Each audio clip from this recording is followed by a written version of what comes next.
সকলক একাপ চাহ আৰু চিঙিৰাৰ বিনিময়ত আৰক্ষীয়ে এৰি দিয়ে কিন্তু শংকৰজ্যোতি বৰুৱাক হেণ্ডকাপ লগাই আদালতলৈ লৈ গ'ল আৰক্ষীয়ে আৰক্ষীৰ এনে কাৰ্যত এবাৰ ক্ষোভ প্ৰকাশ কৰিছে বীৰ লাচিত সেনাৰ নেতা শৃংখল চলিহাই এতিয়া দেখা গৈছে যে শংকৰজ্যোতি বৰুৱাক হেণ্ডকাপ লগাই আদালতলৈ লৈ যোৱা আৰক্ষীৰ বৰ্বৰতাক কেন্দ্ৰ কৰি যেহেতু বিভিন্নজনে প্ৰতিক্ৰিয়া ব্যক্ত কৰিছে প্ৰতিক্ৰিয়া অব্যাহত আছে তাৰ সমান্তৰালকৈ এবাৰ বীৰ লাচিত সেনাৰ নেতা শৃংখল চলিহাই প্ৰতিক্ৰিয়া ব্যক্ত কৰিছে হিউ বজাৰ পৰিলক্ষিত হৈছে অনা অসমীয়া মহিলাগৰাকীয়ে অসমীয়াসকলে ফ্ৰী খানা খাই বুলি কৰা মন্তব্যৰ বাবে অতি শীঘ্ৰেই আটক কৰিবৰ বাবে দাবী জনালে শৃংখল চলিহাই অনা অসমীয়া মহিলাগৰাকীয়ে যি মন্তব্য কৰিছিলে অসমীয়াসকলে ফ্ৰী খানা খায় আৰু এই মন্তব্যত এতিয়া প্ৰতিক্ৰিয়া ব্যক্ত কৰিছে এই মন্তব্যৰ ওপৰত ক্ষোভ উজাৰিছে এইবাৰ শৃংখল চলিহাই শংকৰজ্যোতি বৰুৱা শীঘ্ৰেই মুকলি আকাশৰ তললৈ উলিয়াই দিয়াৰ দাবী জনাইছে শৃংখল চলিহাই অনা অসমীয়াসকলৰ ওপৰত গোচৰ তৰিলে আৰক্ষীয়ে একাপ চাহ আৰু এটা চিঙৰাৰ বিনিময়ত জামিন লাভ কৰিবলৈ সক্ষম হয় তাৰ সমান্তৰালভাৱে অসমীয়া যুৱক আটক হ'লে 3 মাহ কাৰাগাৰত বাস কৰিবলগীয়া হয় আৰু এনেদৰে প্ৰশ্ন উত্থাপন কৰিছে ক্ষোভ উজাৰ পৰিলক্ষিত হৈছে এইবাৰ বীৰ লাচিত সেনাৰ নেতা শৃংখল চলিহাই দুলিয়াজানৰ যি তেল ব্যৱসায় প্ৰতিষ্ঠানত ঘটনা সংঘটিত হৈছিলে সেই তেল ব্যৱসায় প্ৰতিষ্ঠানখন অতি শীঘ্ৰে বন্ধ কৰাৰ দাবী জনালে শৃংখল চলিহাই আৰু এতিয়া দেখা গৈছে যে শংকৰজ্যোতি বৰুৱাক হেণ্ডকাপ লগাই আদালতলৈ লৈ যোৱা আৰক্ষীৰ বৰ্বৰতা কেন্দ্ৰ কৰি যি বিভিন্নজনে প্ৰতিক্ৰিয়া ব্যক্ত আছে প্ৰতিবাদ সাব্যস্ত কৰিছে ঠায়ে ঠায়ে তাৰ সমান্তৰালকৈ এইবাৰ প্ৰতিক্ৰিয়া ব্যক্ত কৰিছে ক্ষোভ উজাৰ পৰিলক্ষিত হৈছে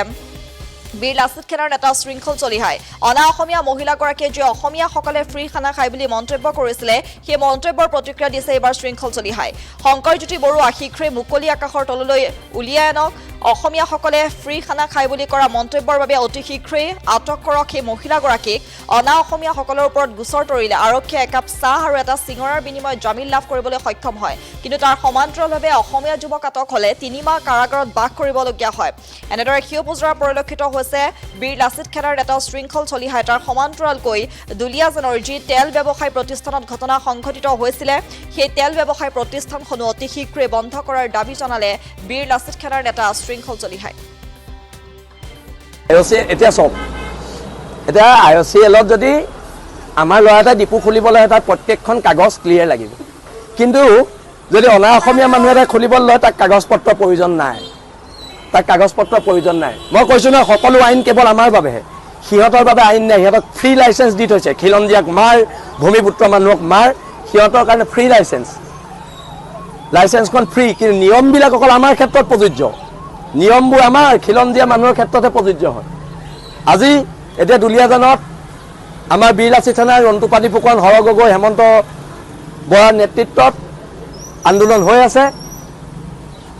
গণতন্ত্ৰ শেষ স্তৰলৈকে আন্দোলন হৈছে আৰু হৈ যাব আৰু এটা কথা জাতিয়ে কিন্তু এবাৰ শক্তিশালী প্ৰত্যাক্ৰমণ কৰিব সেইটো একদম স্পষ্ট কথা আমি চিল কৰি দিব কৈছোঁ পেট্ৰল পাম্প চিল কৰি যদি জাতি মাতি ভেটিৰ কথা কোৱা চৰকাৰে অসমীয়া মানুহ এজনৰ হাতত সেইটো পেট্ৰল পাম্প গতাই দিয়ক হাজাৰবাৰ চেলুট জনাম আমি খিলঞ্জীয়া মানুহ এটাৰ ওচৰত গতাই দিয়ক সেইবিলাক আমি নাজানো IOCL কি চলিছে খালি আমি এটা জানো শংকৰজ্যোতি বৰুৱাক ভুৱা গোচৰত গ্ৰেপ্তাৰ কৰিছে খিলঞ্জীয়া মানুহে জাতি মাতি ভেটিৰ কথা কোৱাৰ কাৰণে এখন চৰকাৰক ভোট দিছিলে কিন্তু জাতি মাতি ভেটিক যদি বাৰে বাৰে এনেকৈ অপমান কৰে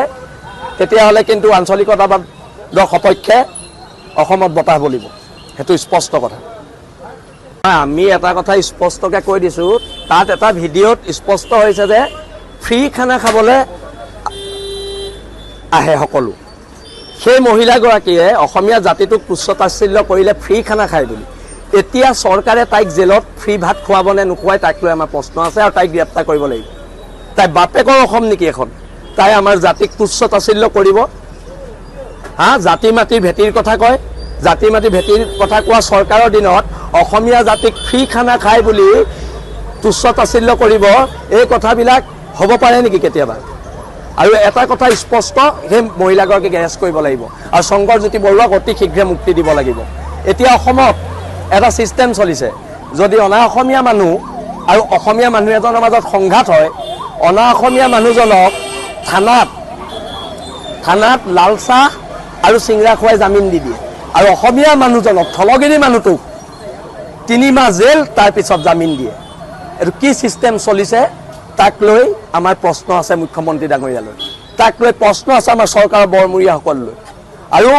শংকৰজ্যোতিৰ বৰুৱাৰ মাত্ৰ এইটো এটা ঘটনা নহয়, আমিও ভুক্তভোগী,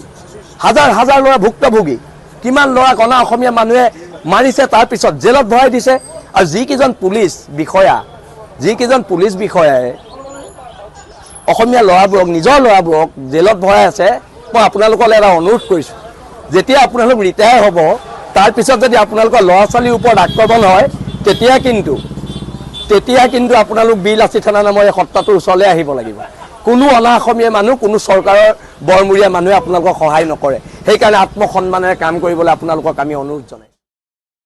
যিকোনো খবৰৰ বাবে যোগাযোগ কৰক 7099017330 লগতে 7099017110 নম্বৰত।